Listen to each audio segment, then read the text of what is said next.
গরম ভাতে যদি পটলের এই রেসিপিটা থাকে না, মাছ মাংস খাবার কথা একদম ভুলেই যাবেন। এই রেসিপিটা দিয়ে খুব সুন্দরভাবেই কিন্তু ভাত খাওয়া হয়ে যাবে। শুধু ভাত না, রুটি, পরোটা, ফ্রাইড রাইস, পোলাওর সঙ্গেও কিন্তু খেতে খুবই ভালো লাগবে এই রেসিপিটা। নমস্কার বন্ধুরা, আবারও চলে এসেছি নতুন একটি রেসিপি নিয়ে। আজকে গরম ভাত দিয়ে খাওয়ার জন্য পটল আর ডিম দিয়ে একটি দুর্দান্ত স্বাদের রেসিপি করব। আপনারা পুরো ভিডিওটা প্রথম থেকে শেষ পর্যন্ত দেখতে থাকুন আমি কিভাবে এই রান্নাটা করি।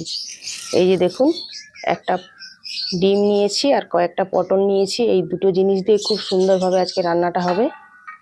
প্রথমে আমি এই পটলগুলোকে ভালো করে ধুয়ে নেব, তবে পটলের সাইজটা কেমন নেবে আপনাদের দেখিয়ে দিচ্ছি।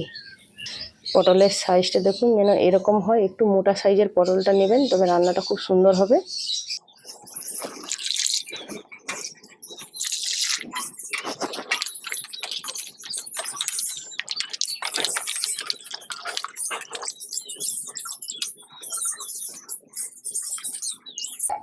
তবে আজকে আমি 4টে পটল দিয়ে রান্না করছি। আপনারা চাইলে বেশি করেও পটল নিয়ে রান্নাটা করতে পারেন, মানে ফ্যামিলিতে যজন লোক থাকবে সেই মাপ করে কিন্তু আপনারা রান্নাটা করতে পারেন।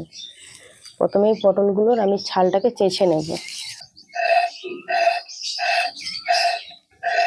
এরপর রান্নাটার জন্য পটলের ছাল ছাড়ালে হবে না, এইভাবে চেঁচে নিতে হবে।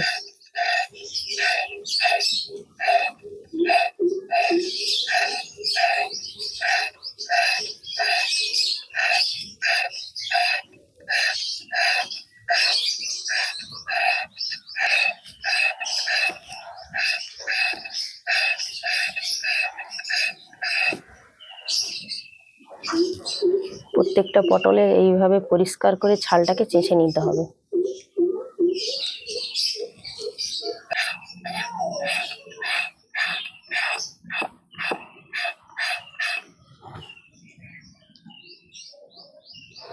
সব পটলগুলো দেখুন ছাল একদম পরিষ্কার করে চেঁচে নিয়েছি।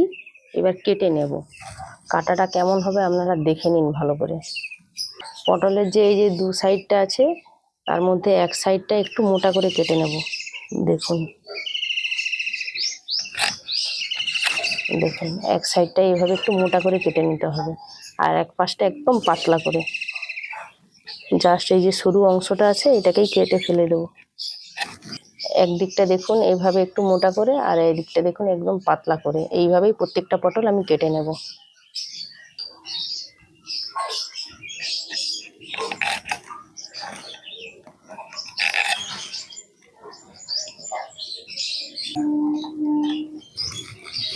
এবার একটা চামচের সাহায্যে এই চামচের পেছন দিক দিয়ে পটলের ভেতরে যে বীজগুলো আছে বের করে নেব।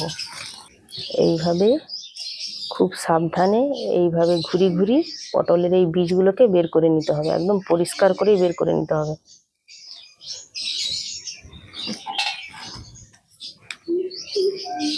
দেখুন এইভাবে ঘুরিয়ে ঘুরিয়ে চামচ দিয়ে করলেই কিন্তু খুব সুন্দরভাবে পটলের ভিতরের বীজগুলো বেরিয়ে আসবে।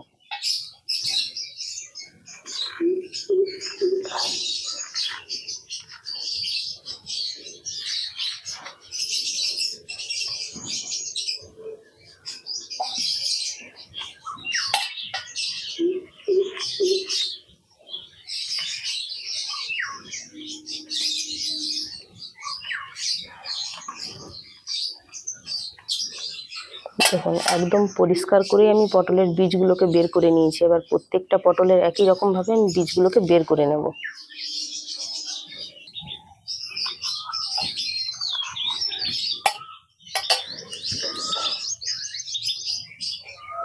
চারটে পটলের একদম পরিষ্কার করে বীজগুলোকে বের করে নিয়েছি।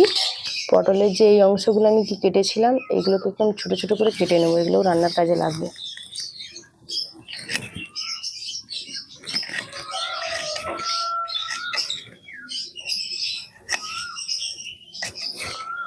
একদম কুচি কুচি করে কেটে নিতে হবে।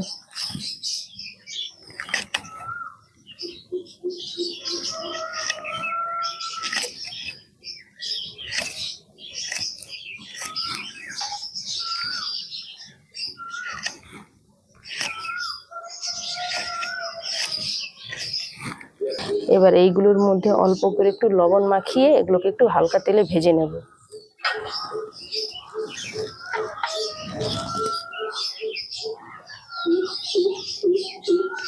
জাস্ট অল্প করে একটু লবণ।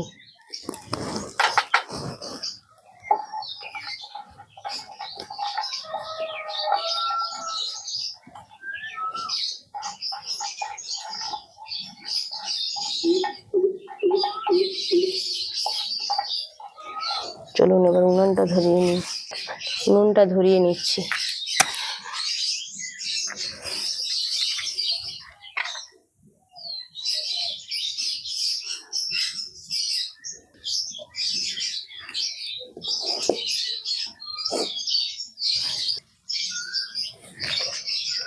কড়া গরম হয়ে গেছে, কড়ার মধ্যে অল্প করে একটু সরষের তেল দিয়ে দেব, জাস্ট 1 চামচ মতো।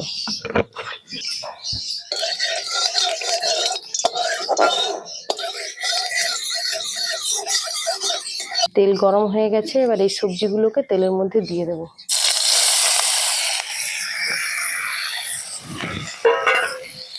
এবার হালকা করে একটু নেড়ে চেড়ে ভেজে নেব।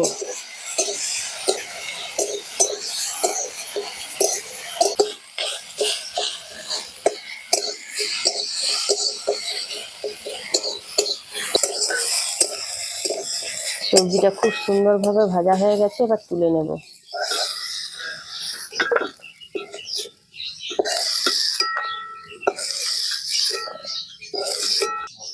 এইগুলো দিয়ে একটা পুর তৈরি করব। এই পুরটা তৈরি করতে একটু সময় লাগবে। ওদিকে দেখুন উনুনটা জ্বলছে, আমি ভাতের হাঁড়িটা বসিয়ে দিচ্ছি।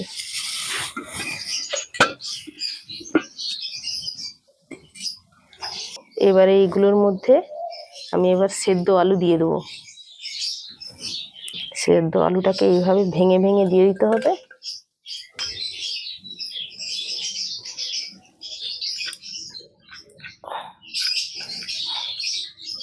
আলুগুলোকে ভেঙে নিয়েছি, এবার এর মধ্যে দিয়ে দেবো একটা পেঁয়াজ কুচি আর 2টো কাঁচা লঙ্কা কুচি।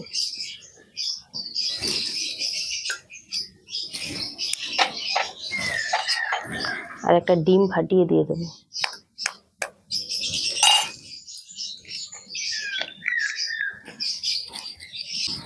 এবার অল্প করে একটু লবণ দেব, যেহেতু আমি ওই পটলের বীজগুলো ভাজার সঙ্গে লবণ দিয়েছি, তাই পরিমাণ মতোই লবণটা দেব। দিয়ে দেবো অল্প করে একটু হলুদ গুঁড়ো।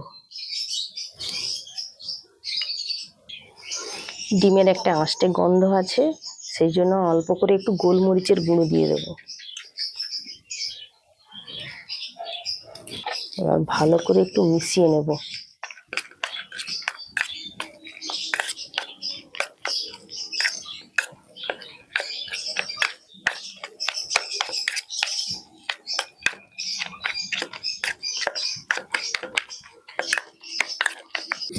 পুরটা রেডি হয়ে গেছে, এবার এই পটলগুলোর মধ্যে ভরে নেব। তো ভরার আগে এই পটলের মধ্যে একটু লবণ আর হলুদ মাখিয়ে নেব।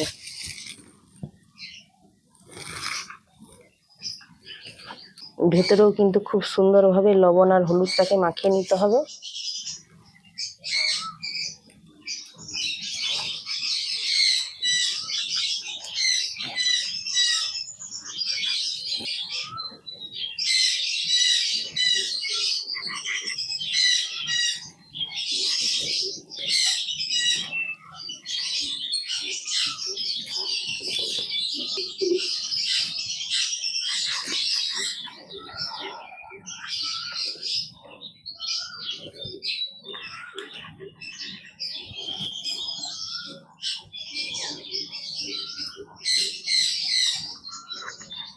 সব পটলগুলোর মধ্যে হলুদ আর লবণ ভালো করে মিশিয়ে নিয়েছি।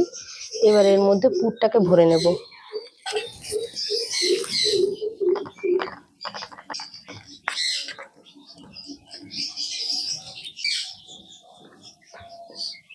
একদম পটলটাকে ভর্তি করে পুরটাকে ভরে নেব।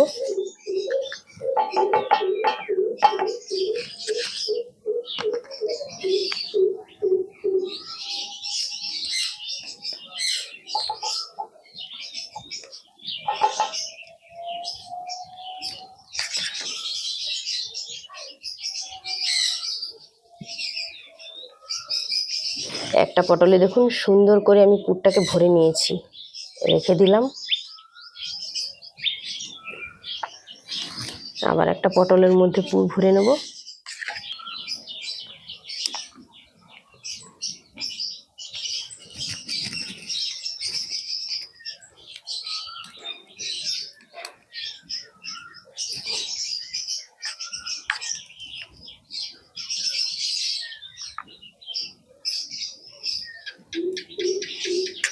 আবার একটা পটল রেডি হয়ে গেছে। সবগুলো পটল আমার রেডি হয়ে গেছে। কিছুটা পুর দেখুন বেশি হয়ে গেছে, এগুলোকে বড়া ভাজা করে নেব। বড়া ভাজা খেতে খুবই ভালো লাগবে এই মিশ্রণটা।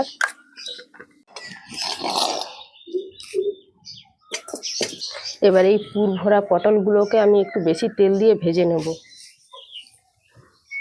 তো আমি সর্ষের তেল দিয়েই রান্না করব, তো পটলগুলোকে আমি সর্ষের তেল দিয়েই ভাজা করব।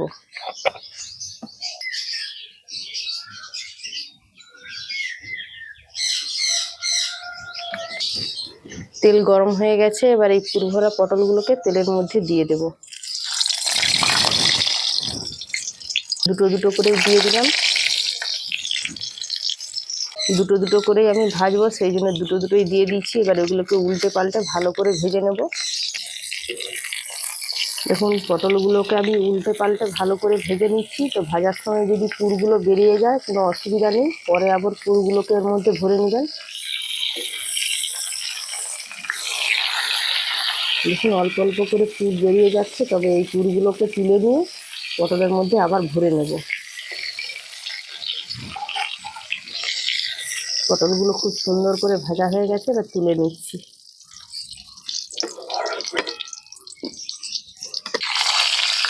একই রকম ভাবে আবারও আমি দুটো পটল ভেজে নিচ্ছি।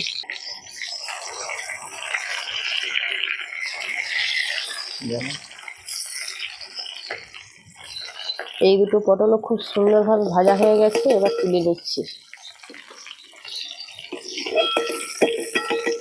দেখুন অল্প অল্প করে পুর বেরিয়ে ভাজা হয়ে গেছে। এই ভাজা পুরগুলোকে আবার পটলের মধ্যে ভরে নেব।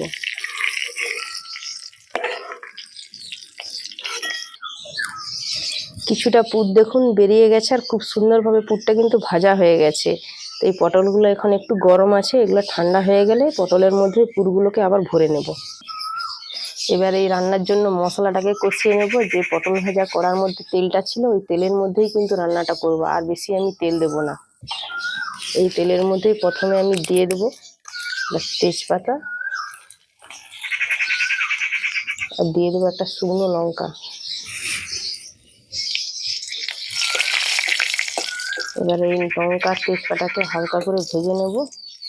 তেজপাতা শুকনো লঙ্কাটা ভাজা হয়ে গেছে, এবার দিয়ে দেবো পেঁয়াজ বাটা।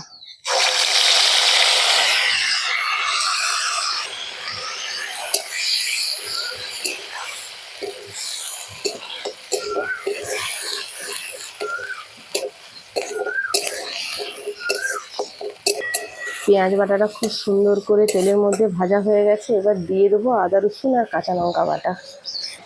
দেখুন এখানে একটু অল্প করে রসুন, অল্প করে আদা আর 3টে কাঁচা লঙ্কাকে আমি বেটে নিয়েছি, এবার দিয়ে দিচ্ছি। তবে এই রান্নার মধ্যে পেঁয়াজ আর টমেটোর পরিমাণটা একটু বেশি করে দিবেন, আর আদা রসুনের পরিমাণটা একটু কম হবে। এগুলো দিয়ে ভালো করে একটু কষিয়ে নেব, কাঁচা গন্ধ যাওয়া পর্যন্ত ভালো করে এগুলোকে একটু কষিয়ে নেব। আর সব কিছু এইভাবে বেটে নিয়েই করবেন, তাহলে খুব সুন্দর গ্রেভিটা হবে।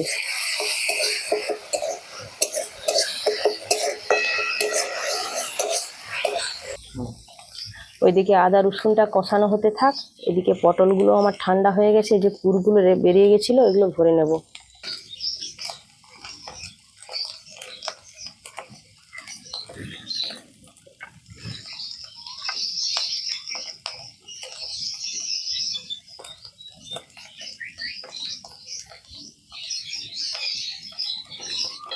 এদিকে আদা রসুনটাও খুব সুন্দর করে কষানো হয়ে গেছে, এবার দিয়ে দেবো টমেটো বাটা। এখানে আমি দুটো টমেটোকে বেটে নিয়েছি।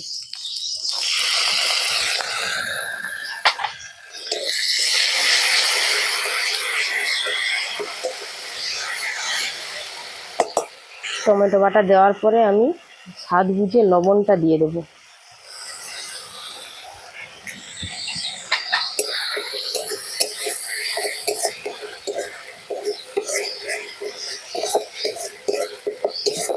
টমেটো বাটা দিয়ে ভালো করে কষিয়ে নিয়েছি। এবার গুঁড়ো মশলা দেব, দিয়ে দেবো লাল লঙ্কার গুঁড়ো, খুব সুন্দর কালার হবে।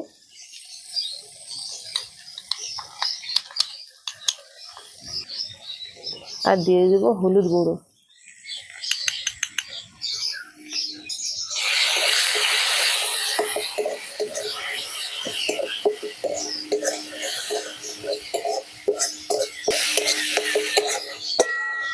অল্প করে একটু জল দিয়ে মশলাটাকে ভালো করে কষিয়ে নেব। জাস্ট অল্প করে একটু জল দিলাম। মশলাটা কষানো হয়ে দেখুন তেল ছেড়ে গেছে, এবার জল দিয়ে দেবো। তবে জলটা আমি অল্প করেই দেবো, এই রান্নাটা একটু মাখা মাখা হবে, তাই 1 বাটি মতোই জল দিলাম। জল দিয়ে এই ঝোলটাকে আমি একটু ফুটিয়ে নেব।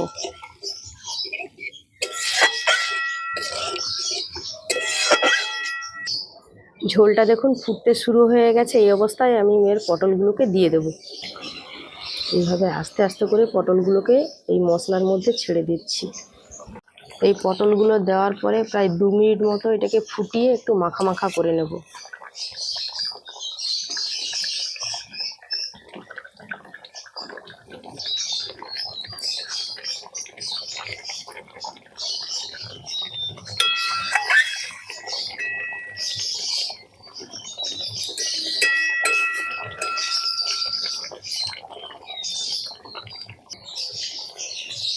দু মিনিট মতো ফুটিয়ে নিয়েছি, দেখুন গ্রেভিটা অনেকটাই ঘন হয়ে গেছে। এবার আমি নামিয়ে নেব। নামানোর আগে একটু গরম মশলার গুঁড়ো দিয়ে দেবো।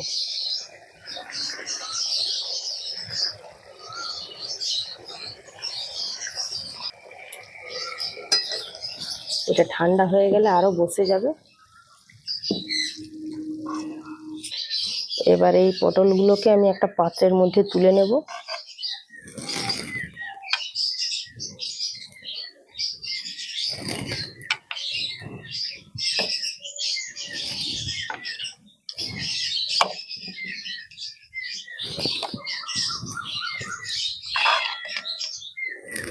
গরম ভাতে যদি পটলের এই রেসিপিটা থাকে না, মাছ মাংস খাবার কথা একদম ভুলেই যাবেন। এই রেসিপিটা দিয়ে খুব সুন্দরভাবেই কিন্তু ভাত খাওয়া হয়ে যাবে। শুধু ভাত না, রুটি, পরোটা, ফ্রায়েড রাইস, পোলাওর সঙ্গেও কিন্তু খেতে খুবই ভালো লাগবে এই রেসিপিটা। বন্ধুরা দেখছেন পটল দিয়ে আর ডিম দিয়ে কত সুন্দর একটা নতুন ধরনের রেসিপি হয়ে গেল। তো বাড়িতে যদি একটা ডিম থাকে এইভাবেই কিন্তু পটলের রেসিপিটা করে নিতে পারেন। তো আপনারাও কিন্তু বাড়িতে এইভাবে পটলের একদিন হলেও রেসিপি করে খেয়ে দেখবেন। এখন তো পটলের সিজন, পটল বাজারে প্রচুর পাওয়া যাচ্ছে। একবার হলেও কিন্তু এই রেসিপিটা বাড়িতে ট্রাই করে দেখতে পারেন। খেতে ভীষণই ভালো লাগে, ভাত দিয়েও যেমন ভালো লাগে, রুটি, পরোটা, ফ্রায়েড রাইস, পোলাওর সঙ্গে খেতেও কিন্তু খুবই ভালো লাগবে। বন্ধুরা ভিডিওটা আজকে আমি এখানেই শেষ করছি। দেখা হবে পরের ভিডিওতে। ভিডিওটা ভালো লাগলে একটা লাইক করবেন, শেয়ার করবেন, আর রান্নাটা কেমন হয়েছে কমেন্টস করে জানাবেন। আর আমার চ্যানেলকে সাবস্ক্রাইব করে আমার পাশে থাকবেন। আর যারা ফেসবুক পেজ থেকে দেখছেন অবশ্যই ফলো করবেন। সবাই ভালো থাকবেন, সুস্থ থাকবেন।